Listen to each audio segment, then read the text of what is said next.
Film की शुरुआत एक युद्ध से होती है। रोमनों ने उस समय अफ्रीका पर हमला कर दिया था और यह युद्ध कई दिनों से चल रहा था। खास बात यह थी कि अफ्रीका की सेना को जो जनरल नेतृत्व दे रहा था वह एक रोमन व्यक्ति लूसियस था। युद्ध में लूसियस की पत्नी भी उसका पूरा साथ दे रही थी, लेकिन दुर्भाग्यवश वह रोमनों के हमले में मारी जाती है। रोमनों की संख्या पहले से ही अधिक थी और वे अफ्रीका की सेना पर भारी पड़ रहे थे। फिर भी लूसियस और उसकी पत्नी की हिम्मत ने रोमनों को रोक रखा था। हालांकि अपनी पत्नी के मरने के बाद लूसियस का सारा हौसला टूट गया। वह अपनी पत्नी से बहुत गहरा प्यार करता था और उसकी मौत ने उसे पूरी तरह से तोड़कर रख दिया। उसकी मौत के बाद लूसियस ने भी लड़ना छोड़ दिया और इसी वजह से रोमनों ने जीत हासिल कर ली। रोमनों ने अफ्रीका पर कब्जा कर लिया और अफ्रीकी सेना को लूसियस समेत बंदी बना लिया। सभी बंदियों को रोम ले जाया गया, जहां उस समय दो युवा भाई गेटा और कैराकाला की हुकूमत थी। रोम के पहले बादशाह बहुत ही दयालु और रहमदिल थे, लेकिन जब से इन दोनों भाइयों की सत्ता आई थी वहां के लोग काफी परेशान थे। ये दोनों भाई बहुत क्रूर थे और कैराकाला की तो मानसिक हालत भी सही नहीं थी। खैर, इस युद्ध को जनरल मार्कस की अगुवाई में रोमनों ने जीता था। इस जीत का जश्न मनाने के लिए गेटा ने एक कार्यक्रम रखा जो रोम के लोगों के मनोरंजन के लिए था। यह एक लड़ाई का कार्यक्रम था जहां बंदियों को लड़ने के लिए मजबूर किया जाता था। इस कार्यक्रम में अब दुश्मनों को खतरनाक और खूंखार बंदरों से लड़ाया जाना था। लूसियस समेत कई कैदियों को युद्ध के मैदान में लाया गया। जैसे ही लूसियस उस जगह पहुंचा, उसे अपना बचपन याद आ गया। उसे ऐसा महसूस हुआ जैसे यह जगह उसके लिए जानी पहचानी हो। उसे याद आया कि जब वह छोटा था उसकी मां ने कुछ सिपाहियों के साथ उसे इसी जगह से दूर भेजा था। इससे साफ हो गया कि लूसियस का इस जगह से कोई गहरा रिश्ता था। अब वर्तमान में दिखाया जाता है कि युद्ध शुरू हो चुका था। दुश्मन सैनिकों के ऊपर खूंखार बंदरों को छोड़ दिया गया। ये खूंखार बंदर पल भर में हमला करके कई सैनिकों को मार चुके थे। युद्ध का मैदान पूरी तरह खून खराबे से भर गया था। बंदरों का हमला इतना खतरनाक था कि सैनिक अपने आप को बचा भी नहीं पा रहे थे। लूसियस और उसके कुछ साथी शुरुआत में दूर खड़े यह नजारा देख रहे थे, लेकिन फिर उन्होंने अपनी हिम्मत, समझदारी और बहादुरी दिखाते हुए आगे बढ़कर बंदरों का सामना किया। उन्होंने पीछे से हमला करके बंदरों को काबू में लिया और आखिरकार उन्हें मारने में कामयाब हो गए। इसी बीच रोम के पूर्व जनरल मैकलिन लूसियस को बड़ी ध्यान से लड़ते हुए देख रहे थे। जब यह खेल खत्म हुआ तो जनरल मैकलिन ने लूसियस को अपने पास बुलाया। वह लूसियस की तारीफ करते हुए बोले, मैंने तुम्हारी ताकत और बहादुरी देखी है। मैं चाहता हूं कि तुम मेरे लिए लड़ो और मेरे ग्लैडिएटर बन जाओ। इसके बदले में मैं तुम्हें एक शानदार जिंदगी दूंगा, वरना तुम जानते हो कि यहाँ कैदियों के साथ कैसा बर्ताव किया जाता है। हालांकि जनरल मैकलिन की बात बुरी नहीं थी, लेकिन यह सुनकर लूसियस हंसने लगा। जनरल मैकलिन लूसियस को सवालिया नजरों से देख रहे थे। तभी लूसियस ने कहा, मैं यहाँ किसी और मकसद से नहीं आया हूँ। मैं यहाँ सिर्फ जनरल मार्कस की मौत के लिए आया हूँ। मुझे उसका सिर चाहिए क्योंकि उसने मेरी पत्नी को मारा है। यह सुनकर जनरल मैकलिन ने कहा, तुम्हारा काम अब मेरा है। तुम्हें मार्कस का कटा हुआ सिर मिलेगा, लेकिन इसके बदले में तुम्हें मेरी बात माननी होगी। इसके बाद सीन कट होता है और हमें जनरल मार्कस को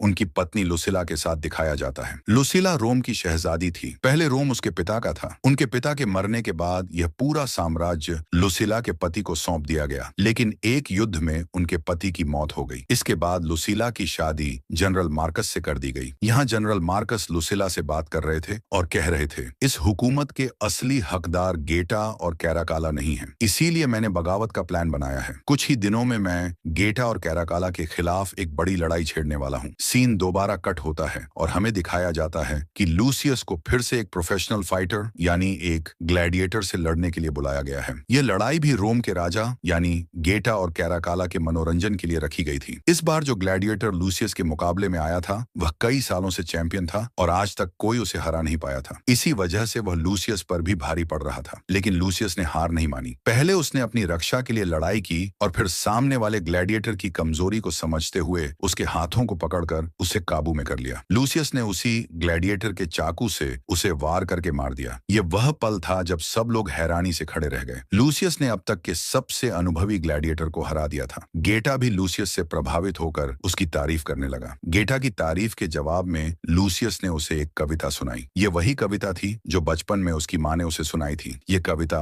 रोमन भाषा में थी। इसे सुनकर सभी लोग हैरान रह गए। इसी बीच जनरल मैकलिन भी वहां आ गए और लूसियस को जेल ले गए। जेल में उन्होंने लूसियस से सवाल किया, तुम कहां से हो? तुम पैदा कहां हुए थे? क्योंकि अब उस कविता को सुनने के बाद उन्हें भी शक होने लगा था कि लूसियस कहीं लुसिला का बेटा तो नहीं। लेकिन जनरल मैकलिन ने 100 बार पूछने पर भी लूसियस ने इस बात का सीधा जवाब नहीं दिया। सीन कट होता है और अब हमें जनरल मार्कस को दिखाया जाता है जो अपनी बगावत की तैयारियां कर रहे थे। इस समय रोम के कई सीनेटर, जासूस और खास लोग जनरल मार्कस का साथ देने के लिए तैयार थे। इसकी वजह यह थी कि वे बादशाह शाह गेटा की ज्यादतियों से परेशान हो चुके थे। जनरल मार्कस ने इन सबको बताया कि उन्होंने एक खास सेना तैयार की है जिसमें लगभग 5000 सैनिक हैं। इसी सेना के जरिए वह महल पर हमला करेंगे। अगला दिन आता है और हम देखते हैं कि गेटा ने एक और ग्लैडिएटर मुकाबला रखा है। इस बार यह लड़ाई लूसियस और उसके साथियों के लिए थी। इस बार का ग्लैडिएटर एक राइनोसोरस गैंडा था जिसे एक रोमन सैनिक नियंत्रित कर रहा था। लड़ाई का नियम यह था कि अगर कोई कैदी राइनोसोरस के हमले से बच भी जाए तो रोमन सैनिक उसे कोड़ों से मार डालता। यह मुकाबला इतना खतरनाक था कि यहाँ से किसी कैदी का जिंदा बच निकलना लगभग नामुमकिन था। लड़ाई शुरू होती है। सबसे पहले लूसियस के कुछ साथी कैदियों को राइनोसोरस के सामने लाया जाता है। राइनोसोरस अपनी एक ही टक्कर से उन्हें मार देता है। अब लूसियस की बारी आती है। लूसियस बहुत समझदार था। वह राइनोसोरस के पहले हमले से साइड में हटकर अपनी जान बचा लेता है। दूसरी बार जब राइनोसोरस उसके करीब आता है तो लूसियस जमीन से मिट्टी उठाकर हवा में फेंकता है जिससे राइनोसोरस को कुछ भी साफ दिखाई नहीं देता। फिर लूसियस दीवार की ओर मुड़ता है। जैसे ही राइनोसोरस उसे देखकर उस पर हमला करता है लूसियस एक बार फिर तेजी से साइड हट जाता है। इसी दौरान राइनोसोरस का सींग दीवार में फंस जाता है और वह वहां फंस कर रह जाता है। अब क्योंकि लूसियस राइनोसोरस से बच चुका था इसलिए राइनोसोरस के ऊपर बैठे सैनिक ने लूसियस से लड़ने के लिए नीचे उतरने का फैसला किया। यह सैनिक पहले वाले ग्लैडिएटर से भी ज्यादा ताकतवर और अनुभवी था। उसकी चालें इतनी तेज और जटिल थीं कि लूसियस को समझ ही नहीं आ रही थी। लूसियस ने खुद को बचाने की पूरी कोशिश की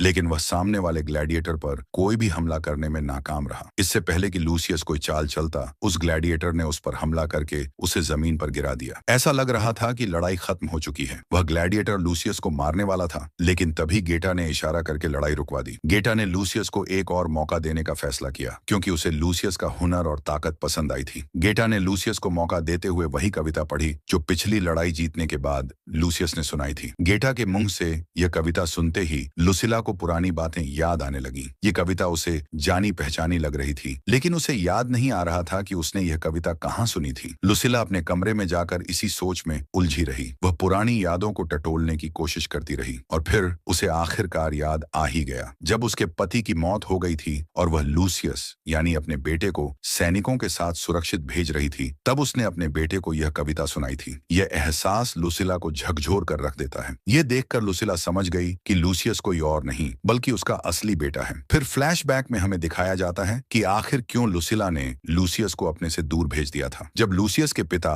एक जंग में मारे थे तब लूसियस की उम्र बहुत छोटी थी और कानून के अनुसार अगला सम्राट लूसियस ही बनने वाला था। लेकिन उसकी छोटी उम्र की वजह से किसी भी शख्स के लिए उसे मारकर सिंहासन पर बैठना आसान हो सकता था। अपने बेटे की जान बचाने के लिए लुसिला ने एक बड़ा फैसला लिया। उसने लूसियस को दूर भेज दिया ताकि उसे कोई नुकसान न पहुंचा सके। लुसिला अब और देर तक यह तख्त और हुकूमत किसी और के पास नहीं देख सकती थी। उसने तय किया कि वह आज रात ही जाकर सारी सच्चाई लूसियस को बता देगी। जब वह जेल में पहुंची तो उसने पहले लूसियस से माफी मांगी क्योंकि उसने अपने बेटे को बहुत दूर भेज दिया था। यही कारण था कि वह अब तक अपने बेटे को पहचान नहीं पाई थी। इसके बाद लुसिला ने लूसियस से कहा, मैं तुम्हें कभी अपने से दूर नहीं करना चाहती थी लेकिन उस वक्त मेरी मजबूरी थी। तुम्हारे पिता की मौत के बाद तुम्हारी जान के दुश्मन बहुत लोग बन गए थे और इन लोगों से तुम्हें बचाने के लिए मैंने तुम्हें बहुत दूर भेज दिया। तुम मेरे असली बेटे हो और इस जगह के असली वारिस और हुक्मरान हो। लुसिला तो और भी बहुत कुछ कहना चाहती थी लेकिन लूसियस गुस्से में था। न जाने उसके दिमाग में क्या चल रहा था और क्या उसे परेशान कर रहा था। इसलिए उसने लुसिला को डांट कर वहां से भेज दिया। अब सीन कटकर अगले दिन का समय दिखाया गया जहां लूसियस को फिर से एक और जंग में भाग लेना था। ये लड़ाई पहले से कहीं ज्यादा खतरनाक थी। ये लड़ाई एक जहाज पर हो रही थी जो एक ऐसे पानी में था जिसमें खुले और भूखे शार्क छोड़े गए थे। अगर लूसियस हार जाता तो उसे उस पानी में फेंक दिया जाता और अगर वह लड़ाई के दौरान अपना बैलेंस खोकर पानी में गिर जाता तो शार्क उसे मार डालती। लेकिन लूसियस बहादुरी से लड़ता है और अपने सामने वाले ग्लैडिएटर को मारकर एक तीर उठाता है और जनरल मार्कस की तरफ फेंकता है। उसने यह वार इसलिए किया क्योंकि जनरल मार्कस ने उसकी बीवी को मारा था। लूसियस यहाँ सिर्फ जनरल मार्कस को मारने के लिए आया था। लूसियस का निशाना चूक गया और तीर गेटा की कुर्सी पर लगा। किसी को चोट नहीं आई लेकिन जनरल मार्कस अपनी सिक्योरिटी के चलते तुरंत उठकर अपने कमरे में चले गए। फिर लुसिला उनके पास आई और उन्होंने जनरल मार्कस को सबसे बड़ी खबर दी कि उनका बेटा यानी लूसियस वापस आ गया है। वह इस जगह का और तख्त का असली हकदार है। यह सुनकर जनरल मार्कस को बड़ा झटका लगा क्योंकि वह खुद यहाँ हुकूमत करने के सपने देख रहे थे। खैर, देखने को मिला कि इनकी बातें चुपके से एक सैनिक ने सुन ली और फिर उसने यह खबर जनरल मैकलिन को दी जो यहाँ के पुराने जनरल थे और जिन्होंने लूसियस को शुरू में अपना ग्लैडिएटर बनने का ऑफर भी किया था। अब ये जनरल और स्पाई जिन्हें खबर मिली थी कि लूसियस यानी लुसिला का बेटा वापस आ चुका है। उन्होंने यह खबर जाकर यहाँ के बादशाह यानी गैटा और कैराकाला को दे दी। इसका मतलब था कि उन्होंने जनरल मार्कस को धोखा दे दिया था और सारी बातें बादशाह को बता दी। पहली खबर थी कि जनरल मार्कस बगावत करने वाला है और आपसे जंग करने वाला है इस तख्त के लिए। दूसरी खबर थी कि लुसिला का बेटा वापस आ चुका है जो अब उनसे यह तख्त छीन लेगा। यह सुनकर गैटा और कैराकाला को गुस्सा आ गया और गैटा ने तुरंत लुसिला और जनरल मार्कस को बंदी बना लिया, यानी उन्हें कैद करवा लिया। सीन कट होकर हम जेल में लूसियस को देखते हैं जहां एक सैनिक उसके पास बैठा हुआ था। यह सैनिक उसे यहाँ की पुरानी कहानियां बता रहा था, यहाँ के पुराने ग्लैडिएटर्स और पुराने हुक्मरानों की कहानियां, जिसमें उसके पिता मैक्सिमस का नाम भी था। लूसियस इस सैनिक के जरिए अपने पिता के बारे में और भी बहुत कुछ जानने की कोशिश करता है और यह सैनिक उसे उस जगह पर ले जाता है जहां पर उसके पिता का आर्मर और तलवारें रखी हुई थी। इन चीजों को देखकर लूसियस को अपने बचपन के फ्लैशबैक्स याद आते हैं और उसे यकीन हो जाता है कि लुसिला झूठ नहीं बोल रही, वह सच में मैक्सिमस और लुसिला का बेटा है। खैर, अगले दिन हमें दिखाया जाता है कि बादशाह गैटा ने फिर से एक और जंग रखी, वही फाइटिंग प्रोग्राम जो वह रोज इंटरटेनमेंट के लिए आयोजित करते थे। इस बार उसने लड़ने के लिए बुलाया है अपने नए कैदी को, जो और कोई नहीं बल्कि जनरल मार्कस है। जनरल मार्कस एक बहुत ही पुराने ग्लैडिएटर थे, एक बहुत ही पुराने फाइटर, जिनके सामने किसी का भी टिक पाना नामुमकिन था। उनके सामने जितने भी ग्लैडिएटर भेजे जाते थे, जनरल मार्कस बड़े आराम से उनका मुकाबला करके उन्हें हराने में कामयाब हो जाते थे। इसके बाद लूसियस को भी गैटा के कहने पर बुलाया जाता है। अब जनरल मार्कस और लूसियस के बीच लड़ाई हो रही थी। लूसियस का मकसद था जनरल मार्कस को मारकर अपनी पत्नी का बदला लेना, लेकिन लड़ते हुए जनरल मार्कस ने अपनी तलवार नीचे गिरा दी और लूसियस के सामने खुद को सरेंडर कर दिया। वह यह कहते हुए लूसियस से कहता है, मैं तुम्हें जानता हूँ, तुम यहाँ के अगले सच्चे हुक्मरान हो। यह देखकर गैटा ने दूर से उठते हुए लूसियस को हुक्म दिया कि वह जनरल मार्कस को मार डाले, लेकिन लूसियस ने इस वक्त जनरल मार्कस को मारना ठीक नहीं समझा, क्योंकि उसका सामने वाला इस वक्त मुकाबला नहीं कर रहा था, बल्कि वह तलवार फेंक कर नीचे बैठा हुआ था। गैटा ने जब देखा कि लूसियस ने उसकी बात नहीं मानी और जनरल मार्कस को नहीं मारा, तो उसने अपने सैनिकों को हुक्म दिया कि वे जनरल मार्कस को मार डालें। फिर सभी सैनिकों ने तीर मारकर उसकी जान ले ली। यह देखकर लूसियस को बहुत बड़ा झटका लगा। उसे जनरल मार्कस की मौत का दुख तो हुआ,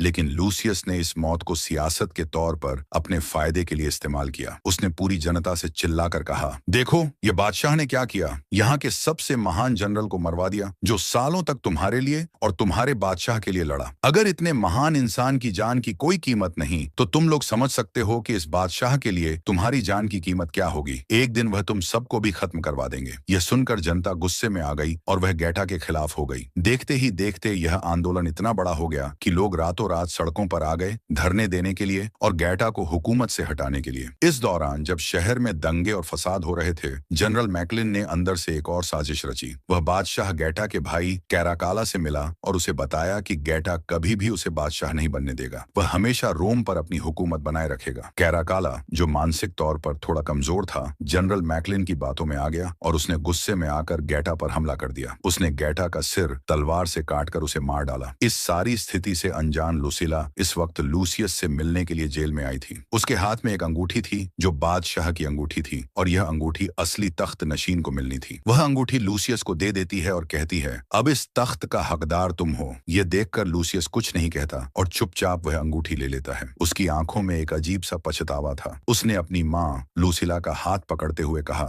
मुझे माफ करना माँ, मैं जनरल मार्कस को तो नहीं बचा पाया, लेकिन अब मैं आपको बचा लूंगा, मैं आपको खोना नहीं चाहता। यह कहकर उसने अपनी माँ लूसिला को गले से लगा लिया और दोनों के बीच की सारी नाराजगी खत्म हो गई। अगले दिन बादशाह कैराकाला अपनी हुकूमत का ऐलान कर रहा था और सबको बता रहा था कि गैटा मर चुका है और अब वह खुद यानी कैराकाला नया बादशाह बन चुका है। इससे पहले कि लोग इस फैसले पर कोई प्रतिक्रिया देते, जनरल मैकलिन गेटा का सिर लेकर वहां पहुंच जाता है और सबको बताता है कि गेटा का कत्ल कैराकाला ने किया था। बादशाह को मारने की सजा के रूप में कैराकाला को जेल में डाल दिया जाता है। यह सब जनरल मैकलिन की साजिश थी, लेकिन कैराकाला कुछ भी समझ नहीं पाता। अंत में जनरल मैकलिन ने खुद को बादशाह घोषित कर दिया। यहाँ उनकी हुकूमत आ चुकी थी, लेकिन पीछे से लूसियस ने अपनी चालें चलनी शुरू कर दी। लूसियस ने वह अंगूठी जो उसकी माँ ने दी थी एक सिपाही को दी और उसे एक खास जगह भेजा। उसने सिपाही से कहा कि वहां उसे जनरल डोरिस मिलेंगे और उन्हें यह अंगूठी देकर कहना कि रोम के बादशाह लूसियस ने उनकी मदद मांगी है। यह सुनकर सिपाही समझ गया कि लूसियस कोई और नहीं बल्कि लुसिला का बेटा था। उसने लूसियस का आदेश माना और जनरल डोरिस से मदद लेने के लिए निकल पड़ा। इसी बीच जनरल मैकलिन ने ताकत के नशे में लूसियस को एक नई ग्लेडिएटर गेम के लिए बुलाया, क्योंकि लूसियस ने जनरल मैकलिन के ग्लेडिएटर बनने से मना किया था। अब जनरल मैकलिन उससे बदला लेने का इरादा रखता था। जब यह संदेश लूसियस तक पहुंचा तो वह गुस्से से पागल हो गया, लेकिन उसने ज्यादा रिएक्शन नहीं दिया। लूसियस ने पहले ही जेल की चाबी सिपाही से ले ली थी और मौका पाकर वह जेल तोड़कर बाहर आ गया। उसने सिपाहियों पर हमला किया और भाग खड़ा हुआ, क्योंकि उसे जनरल डोरिस की फौज के साथ मिलकर रोम पर हमला करना था। अपनी हुकूमत और हक लेने के लिए लूसियस ने ज्यादा देर नहीं लगाई और यह खबर जनरल मैकलिन तक भी पहुंच गई कि जनरल डोरिस अपनी पूरी फौज के साथ हमला करने के लिए आ रही हैं। यह देखकर जनरल मैकलिन को अपने सेट किए गए प्रोग्राम से हटना पड़ा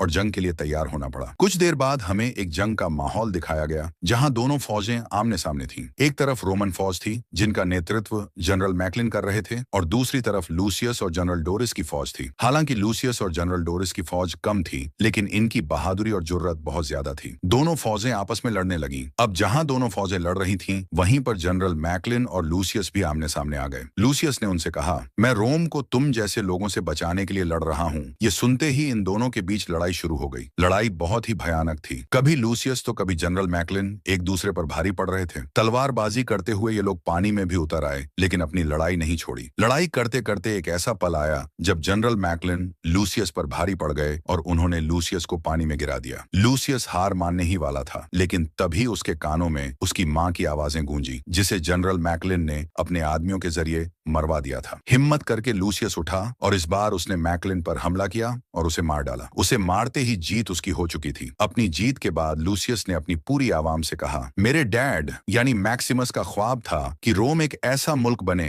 जहां सभी के लिए अमन हो, लेकिन बदकिस्मती से किसी हुक्मरान ने उनके सपने को पूरा नहीं होने दिया। लेकिन मैं उनके इस सपने को हकीकत में बदलूंगा। ये कहते हुए लोग उसकी तालियां बजाने लगे और यह दिखाने लगे कि अब वे लूसियस को अपना हुक्मरान, अपना बादशाह मान चुके हैं। आखिरकार लूसियस को उसका असली हक मिल गया और कहानी यहीं खत्म होती है।